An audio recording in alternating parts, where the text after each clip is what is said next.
Welcome back to the deep dive.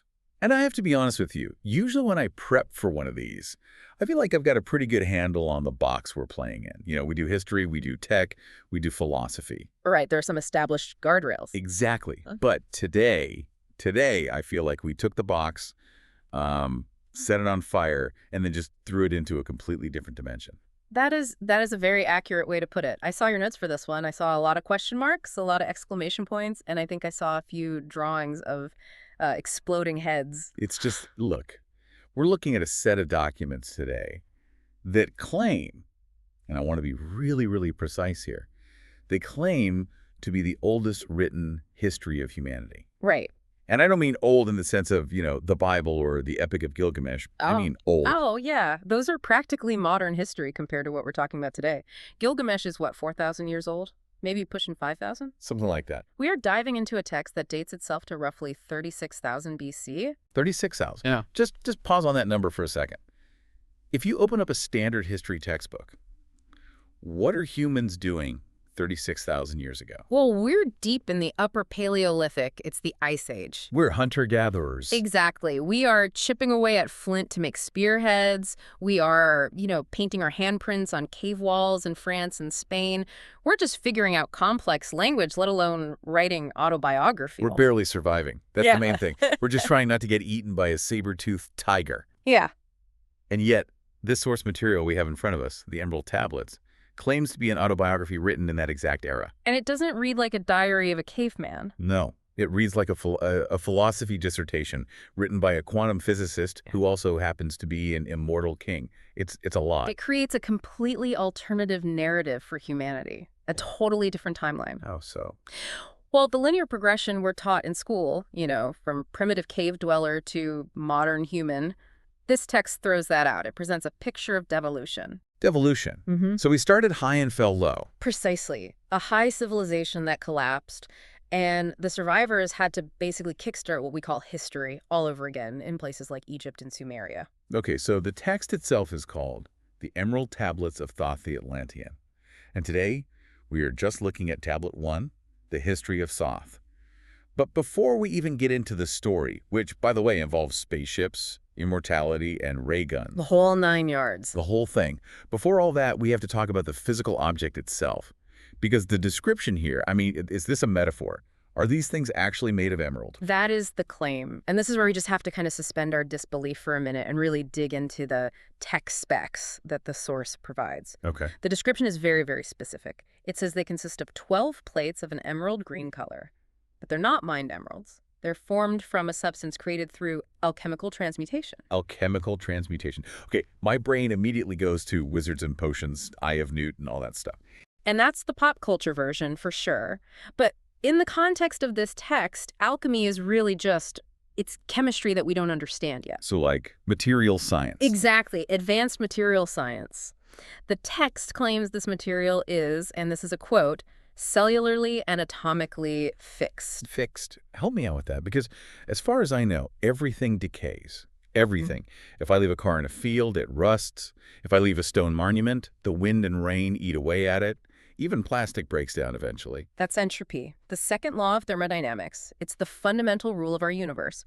Order always moves toward chaos. Energy disperses. Things break down. Right. But the claim here is that the atomic structure of these tablets is locked in a state of stasis.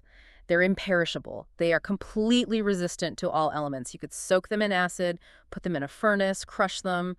Nothing would affect them. So you're saying if you put one of these tablets under an electron microscope today, it would look exactly the same as the day it was supposedly made 30,000 years ago? Yeah. Theoretically, yes. That's the implication. It suggests a mastery of material science that is, for us, still technically impossible.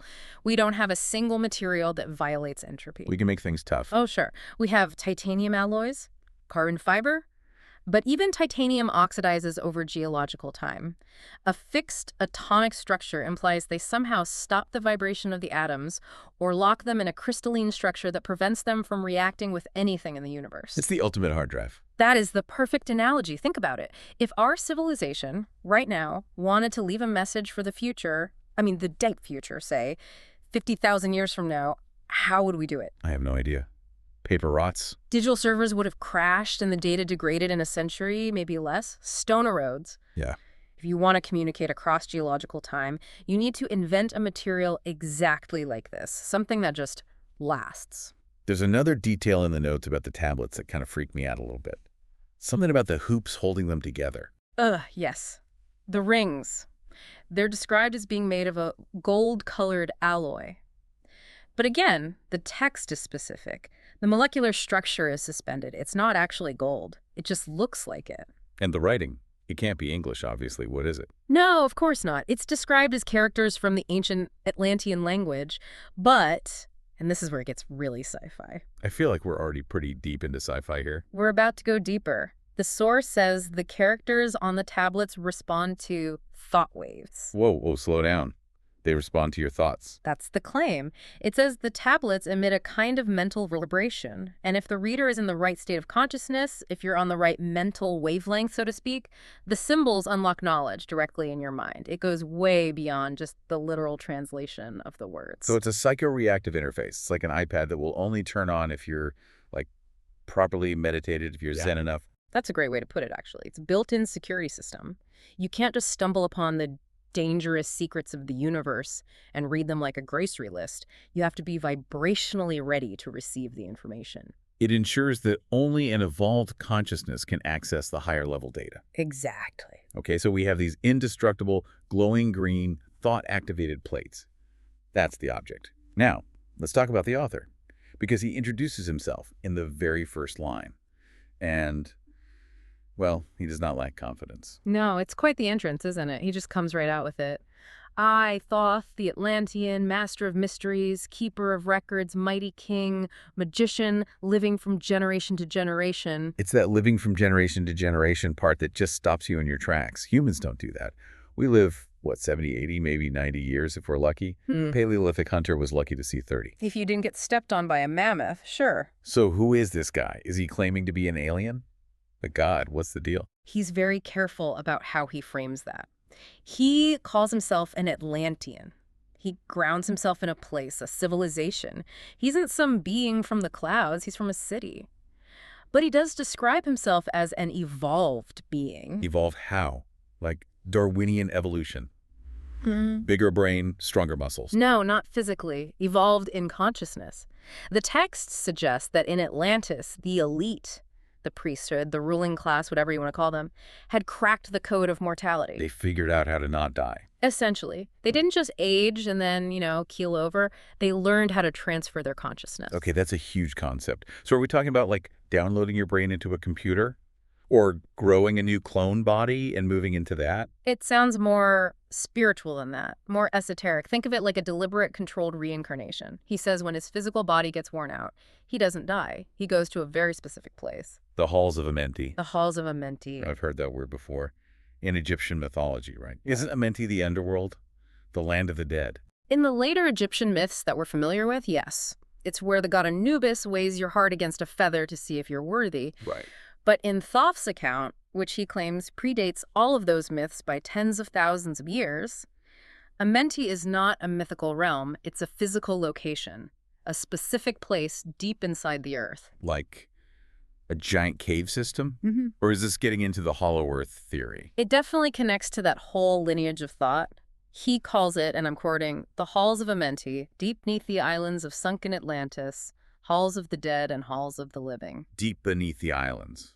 So he's not speaking metaphorically. He literally goes underground. He goes down there and he says he immerses himself in the flower of life or bathes in the river of life. And through some process that sounds a lot like high-tech regeneration or maybe tapping into powerful telluric energy currents, he completely refreshes and renews his physical body. So he goes in for a tune-up. A full factory reset.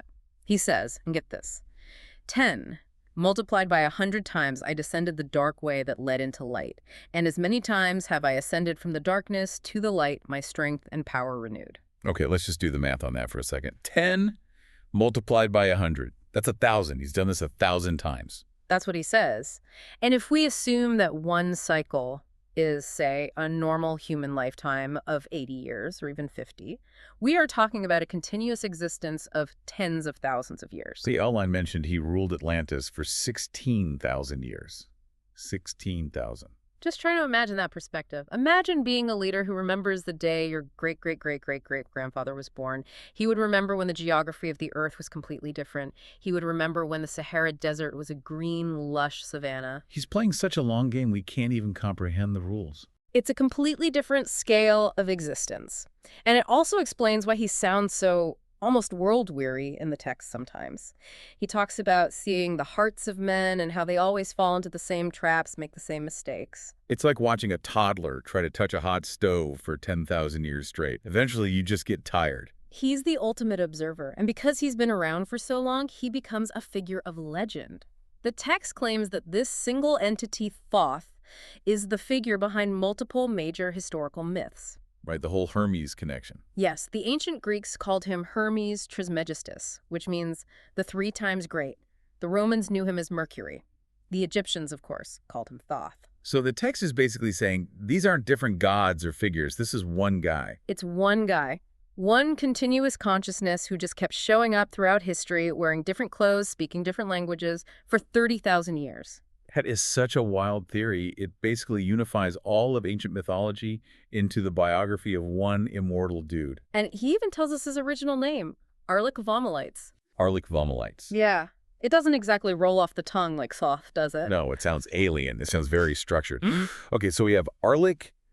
Let's just call him Thoth for simplicity, living in Atlantis. And this isn't the Disney movie version of Atlantis. Describe the Atlantis from Tablet 1. Well, he says they are in the great city of Kior, on the island of Undal, and the picture he paints is of a civilization at its absolute zenith. They're not just building stone walls, they have, and I quote, knowledge of the pathway to the stars. Yeah, have space travel. That's the clear implication. He describes a society that had completely conquered the physical world. They had science, they had light, they had power that we can only dream of. But there was a problem. There's always a problem. There is a huge problem. Yeah. And it's the classic trope of every great fall in history and myth. Hubris. They got too big for their breeches. Thoth says that the hearts of the Atlanteans turned to the darkness. They started using their incredible knowledge for selfish reasons, for power, for control, maybe even for weapons. They violated what he calls the law. And that's when the Dweller steps in.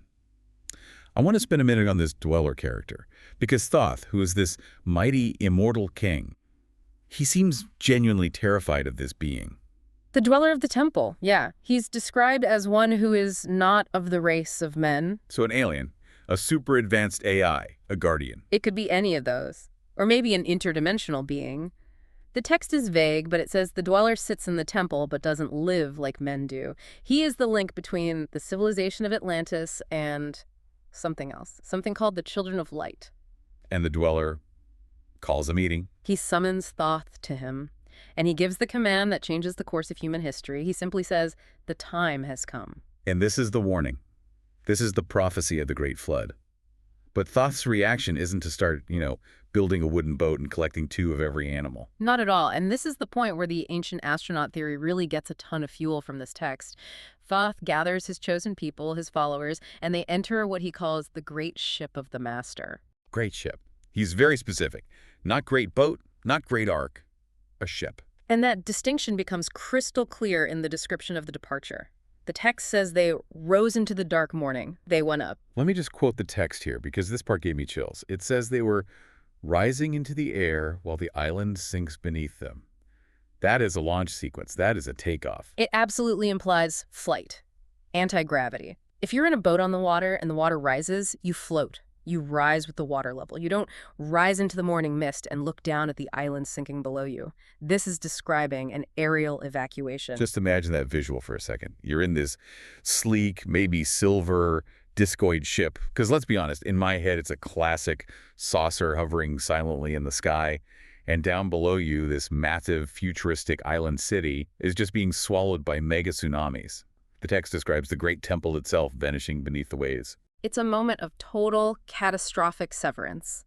The entire world of Atlantis is gone in an instant. The great waters have completely altered the Earth's balance. And Thoth is left with his crew, his people, hovering in the sky, suddenly homeless. It's so tragic, really. We always think of Atlantis as this cool, fun mystery, but for him, it was home. It was like watching New York, London, and Tokyo all get wiped off the map at once. And it completely recontextualizes the great flood myths we see in almost every culture. In the Bible, it's a moral punishment for sin. In Thoth's account, it's almost a mechanical reset, a geological correction because the balance of the earth was thrown off by the Atlanteans' actions. So now you have a spaceship full of high-tech refugees. Where do they go? They fly toward the sun of the morning. They head east to the land of Chem. Chem, which we know is the indigenous ancient name for Egypt. Right, but this is not the Egypt of the pharaohs that we see in museums. This is prehistoric, pre-dynastic Egypt, and the reception they get is, well, it's not a welcome wagon. No. Thoth describes the locals as hairy barbarians who dwell in caves. This really supports the idea that while Atlantis was at this unbelievable technological peak, the rest of the world was still deep in the Stone Age. So Thoth lands his high-tech vessel in the desert. And who comes out to greet them? The locals. And they are not happy to see this giant silent metal bird land in their territory. They come out with clubs and spears. Exactly. They see this ship land, these tall, strange-looking beings walk out, and their immediate instinct is, kill it, destroy it. It's the classic fight-or-flight response, and they chose fight. They rush the ship, trying to attack and destroy the sons of Atlantis, and this is where you see the incredible technology gap. Thoth doesn't tell his soldiers to draw swords or fire arrows. He doesn't even seem to panic. He just raises his staff. He does. The text says he directed a ray of vibration at the attacking barbarians. A ray of vibration, come on, that is straight out of a 1950s sci-fi B movie. But the effect it has is, it's genuinely terrifying. It is. The text says the attackers were paralyzed instantly, frozen in place as fragments of stone of the mountain. Just stopped mid-sprint, arms raised, mouths open, frozen. But they weren't dead, were they? No, and that's a really interesting and important detail. It wasn't a death ray, it was a stasis ray, a non-lethal weapon. Yeah. He froze them to assert complete dominance, to show them that any kind of resistance was absolutely futile. He only released them when they submitted. When they were groveling at his feet, terrified. Talk about a power move. Oh. I'm not going to kill you, I'm just going to pause you until you all agree that I'm a god. And that's exactly the dynamic that was established. From that moment on, Thoth set himself up not just as their king, but as a living deity. The text is very clear that he brought them civilization. He taught them mathematics, architecture, writing. He uplifted them from their barbarian state. It really reframes the whole gods of Egypt mythology, doesn't it? Yeah. If you were a caveman and you saw a guy land in a silver ship and freeze your cousin with a magic glowing stick, you'd call him a god too. You'd build temples to him. Precisely. It's the ultimate cargo cult scenario, but played out on a civilizational scale. Thoth even admits in the text that he's not a god in some supernatural sense. He's just an Atlantean with better tech and a whole lot more knowledge. But he allows the Egyptians to revere him as one because it's the most effective way to guide and teach them. So he became a benevolent dictator. He forced them to learn, forced them to build, forced them to evolve. He says he spent ages growing them slowly in force of soul. He was. He was gardening. He was cultivating an entire civilization from scratch. Which brings us, of course, to the biggest construction project of human history, the Great Pyramid of Giza. And this is probably one of the most controversial and explosive claims in the entire Emerald tablets, because traditional archaeology, every textbook will tell you the Great Pyramid was built by the pharaoh Khufu, or Cheops, around 2500 BC to be his tomb. And Thoth's account says, flatly, the Great Pyramid I built. He built. Singular. And he's claiming to have done it thousands, maybe tens of thousands of years earlier. And the method. Again, you have to look at the specific words he uses. He says he didn't use ramps and ropes and thousands of slaves hauling limestone blocks under the hot sun. He used the power that overcomes Earth's force. Earth's force is a very clear, if poetic, way of saying gravity. He is describing, in no uncertain terms, using technology to neutralize gravity to position these multi-ton stones. Sonic levitation. Anti-gravity. We've heard fringe theories about this for decades, about how specific sound frequencies can lift matter. Thoth is just casually dropping this in his autobiography like it's no big deal. Oh yeah, I just floated the rocks into place. And the purpose of the pyramid is even more intriguing. He explicitly states right there in the text that it is not a tomb, there is no dead pharaoh inside, it was never intended to be a burial chamber. So what is it? It's a marker, a signpost. For what? He says it sits directly over the entrance to the halls of Amenti. It's a giant, unmissable X marks the spot for the gateway to this inner earth realm where he goes to rejuvenate. He also mentioned something about a force plant inside the pyramid. A force plant or chamber, yes. And he talks about a crystal at the apex, the capstone, that was designed to draw force from the ether. The ether. This aligns perfectly with the more modern theories that the Great Pyramid was originally a kind of power plant, a massive, passive machine designed to generate or conduct incredible amounts of energy, perhaps using the piezoelectric properties of the granite and the specific geometry of the structure to harness telluric currents or cosmic rays. The wireless electricity theory. Nikola Tesla would be absolutely loving this. The parallels are undeniable. Thoth describes the pyramid as a functional machine designed to concentrate energy, and specifically to keep the gateway to Amenti open, or powered, or stable. But wait, there's more. There's a secret hidden under the pyramid, too. The text says he hid his warship down there, his spaceship. Deep in the earth, I placed my spaceship, is what he writes. He says he hid his records and his technology there, protected by what he calls guards. And are we supposed to believe those guards later became the Sphinx? That's the logical implication, isn't it? The Sphinx sits there, facing east, right in front of the pyramids. In this context, its purpose isn't ceremonial. It's a sentinel, a guardian watching over the entrance to the spaceship and the halls of Amenti. So you're telling me that somewhere under the Giza Plateau, buried under thousands of tons of rock and sand, there is potentially a 52,000-year-old Atlantean spacecraft just sitting there, waiting to be found. According to this text, yes. And he left it there for a very specific reason. He says he might need it again. He says he left it there, that I might conquer the men of Chem if they betray my teaching. Whoa, conquer. That sounds a bit aggressive for our benevolent teacher. Well, it's a fail-safe, isn't it? He hid the ship so that if humanity regressed back into darkness, if we started another war that threatened the planet, he or his people could return and reassert control. It's not just a parking spot, it's a hidden military cache. This just keeps getting deeper and deeper. Okay, so this brings us to the leaving part of the story. Thoth hangs out in Egypt for a long, long time, raises them up from barbarians to the builders of civilization, and then decides it's time for him to go back to Amenti for a nap. He prepares to enter his sleep, or his hibernation cycle, but before he goes, he gathers the priests that he personally trained.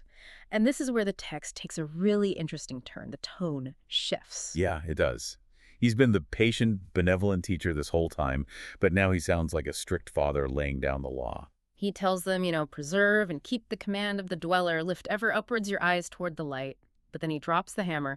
He says very clearly, do not betray my secrets. And suddenly the whole curse of the pharaohs thing from the movies makes a lot more sense. Right. He explicitly warns them. He says, if you betray my words, I will cast you down. And then he makes a promise. He says, from beyond time and from beyond death, I will return. Punishing or rewarding as you have kept your trust. It's the classic messianic archetype, isn't it? I'm leaving now, but I'll be back one day, so you'd all better be on your best behavior while I'm gone. Exactly. But if you view it through the technological lens of this text, it's not a supernatural promise. It's interdimensional. He's saying, I'm going into stasis, or I'm shifting my consciousness to another plane of existence, but make no mistake, I'm still watching you. And he implies he can check in on them whenever he wants. Oh, yeah. He mentions that his soul wanders free while his physical body sleeps in Amenti. He says he can inhabit other bodies. He can be born again among men in secret. This circles right back to the Hermes Trismegistus connection. He came back as Hermes to teach the Greeks. And potentially as many others throughout history. When he says living from generation to generation, he might mean it literally. He suggests he has been subtly guiding humanity through multiple avatars or incarnations, always trying to steer us back toward the light, back towards civilization and wisdom. It's just such a wild thought. We look at history as these separate, disconnected buckets, Sumeria over here, Egypt over there, then Greece, then Rome. But Thoth is claiming to be the single continuous thread that connects them all. He's the guy in the background, nudging us forward, giving us a little bit of math here, some architecture there, and then stepping back into the shadows. He describes himself as an observer, and not just of Earth. He says he has traveled to other planets, he calls them starborn, and has watched entire civilizations rise and fall. He has seen races that conquered the ether and built cities of gold and rose. Wait, hold on. He's been to other planets too. Far into space my soul traveled freely, is the line he uses. He describes visiting planets with giant beings, planets with different laws of physics. So he's not just an earthbound immortal king, he's an interstellar, interdimensional traveler. This text is just relentless, isn't it? Every single paragraph, Opens up a brand new wormhole of possibilities. So just to recap, we have an immortal, shape-shifting, time-traveling, spaceship-flying Atlantean who built the pyramids with his mind and is currently sleeping in a cave under Egypt. Or is he? And that really is the ultimate question that this first tablet leaves you with. If he really can transfer his consciousness from body to body, and if he really promised to return from beyond time, is he arguably still here right now? The Watcher among us. The source mentions he observes civilizations for centuries without interfering directly. He could be anyone. He might be walking down a street in New York or Tokyo right now, just watching us, observing. Or he's listening to this deep dive right now, critiquing our pronunciation of Amenti. It is entirely possible. But, the core message of this tablet, when you strip away all the sci-fi elements, is actually deeply spiritual. That's true. For all the talk of ray guns and spaceships, he keeps coming back to this concept of the light. He emphasizes over and over that light is your heritage. He tells humans that we are not just flesh and blood. He calls us sons of the morning. He's trying to get us to remember our own divinity, our own forgotten connection to the cosmos. So it's actually really empowering. He's not saying worship me because I'm a god. He's saying become like me because you have the same potential. Exactly. Ye are children of the light. He wants us to break the bondage of the material world and ascend in consciousness just as he claims to have done. The technology, the pyramids, the civilization, in the end, those are all just tools to help us reach that higher state of being. Okay, let's just take a breath and really look at the narrative arc again. So we had the destruction of a super advanced Atlantis, a high-tech evacuation to prehistoric Egypt, Yeah. the subjugation of the local population with superior technology, the construction of the Great Pyramid using anti-gravity, and then the long retreat into a secret hibernation chamber. This story. It explains so many anomalies in our accepted version of history. It really does. It creates a cohesive narrative for things that mainstream historians and archaeologists still struggle to explain. Like, for instance, the sudden, almost explosive emergence of Egyptian civilization. Right. It just seems to pop up out of nowhere in the historical record, already fully formed, with complex writing, sophisticated mathematics, incredible architecture. Historians call it a cultural explosion because they can't trace its origins. But Thoth's account says, no, it wasn't an explosion. I brought it with me on the ship. It's the legacy of civilization theory. Egypt wasn't a beginning. It was a restart. It was a colony founded by the survivors of a lost world. And think about the Sphinx. Mainstream Egyptology dates it to around 2500 BC, same as the pyramids. But geologists have pointed out for years that the Sphinx shows signs of massive water erosion rainwater, not wind and sand. Meaning it has to be much, much older, dating back to a time when the Sahara was a rainforest. Which fits Thoth's timeline perfectly. If he was there 36,000 or 52,000 years ago, the climate of North Africa was completely different. The Sphinx could have been sitting there, guarding his spaceship, for 10,000 years before the very first pharaoh of Egypt was even born. It's honestly frightening to think about how much history we might have completely forgotten. Man forgets and then remembers again. Thoth says that in the text. He sees civilization as a cycle. We rise, we gain knowledge, we fall, we forget everything, and then someone or something has to come along and help us remember. And the Emerald tablets are that reminder. They are the ultimate time capsule left behind to say, hey, you guys used to be great. You used to fly to the stars. Here's the instruction manual on how to do it again. But there is a huge warning inherent in that manual, isn't there? Atlantis fell. Why did it fall? Because they misused the knowledge. They became arrogant. They delved into darkness, as he puts it. They started messing with forces they couldn't control. And the Dweller brought the hammer down. The flood wasn't an accident. It was a deliberate reset button. That's a very sobering thought, especially now. If we, in our modern world, are finally reaching that level of technology again, splitting the atom, creating artificial intelligence, genetic engineering, are we just approaching another reset point? That seems to be the timeless question Thoth is posing. Can we handle the power of the light without burning ourselves and the entire planet to a crisp? It seems we're about to find out. Let's go back for a second to the ray of vibration, because the text does get surprisingly specific about the science or the magic science of Atlantis. It does. Thoth mentions mastering the ether. Now, in modern physics, we sort of discarded the concept of the ether 100 years ago, but now we talk about the quantum field or zero-point energy. It's basically the same concept with a new name. The fundamental stuff that all of space is made of. Exactly. Thoth claims the Atlanteans learned how to manipulate this foundational fabric of reality itself. And that's how they achieved things like anti-gravity. That's how they created the ray vibration that could paralyze people. His staff wasn't powered by a battery pack. He was pulling energy right out of the air, out of the environment itself. Concentrating the force that flows through the all. That's his description. It suggests that energy is everywhere, infinite and free for the taking, if you just know how to build the right antenna to tap into it. And the pyramid is the ultimate antenna, a giant stone lens for focusing cosmic energy. Focusing it into what he calls space-time.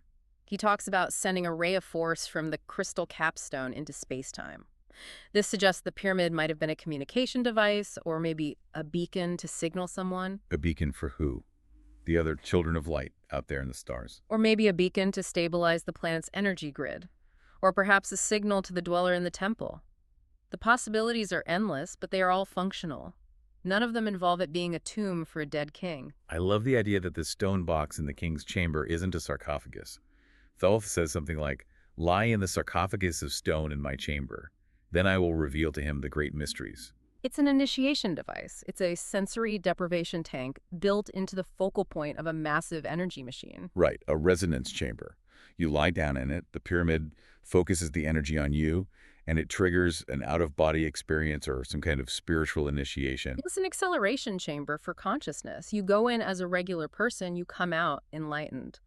Or possibly completely insane. Well, yeah.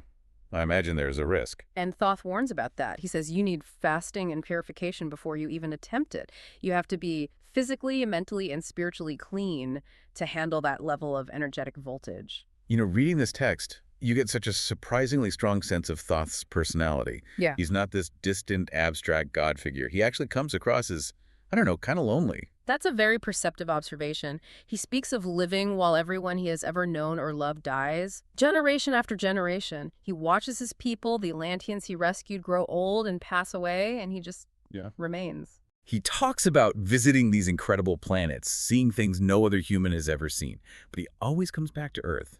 Why? Why stick with us? He calls himself a son of Earth, just as much as he is a son of light. I think he feels a duty, a kind of karmic responsibility to this planet and to us. He can't just leave us alone in the dark to fend for ourselves. It's the burden of the teacher. You can't graduate until all of your students finally pass the test. And we are definitely the students, and we are taking a very, very long time to pass this particular test. We're the remedial class of the entire galaxy. Perhaps. But the hopeful part is he hasn't given up on us. He hid the spaceship, he hid the records, he built the giant marker. He set everything up so that when we are finally ready, we can find it all and reclaim our heritage. When the time is ripe and the men of Earth have raised themselves. That's the condition, isn't it? We have to raise ourselves up first. He's not going to come down and save us from ourselves. He's going to give us the tools to save ourselves. Okay, so wrapping this all up, we have this incredible story. A story that, if true, rewrites everything we thought we knew about our own past. It connects all the dots, the myths of Atlantis, the mystery of the pyramids, the Sphinx, the sudden rise of Egypt. In Thoth's story, it all fits together into one grand, sweeping narrative. And it leaves us with this final, really provocative thought. He promised to return. He said he would watch over us. The source even says he observed civilizations for centuries without interfering. So is he gone? Or is he currently out there observing us, watching our modern civilization teeter on the brink? Could he be walking among us right now? That's the question. He could be anyone, anywhere, just watching and waiting. So next time you see a picture of the Great Pyramid, don't just see a tomb for a pharaoh. See a marker, see a power plant. See a lid on a jar that holds a 50,000-year-old spaceship. And remember that the builder might still be around. Watching, waiting. Thank you, everyone, for joining us on this absolutely mind-bending journey into the Emerald tablets. And this is just tablet 1. There are 11 more. Oh, yeah. Believe me, it gets even weirder from here. We haven't even touched on the Hall of Records or the specific keys to accessing different dimensions. That's for another deep dive. For now, keep your eyes on the stars and keep your mind wide open. And remember, the light is your heritage. See you next time on The Deep Dive.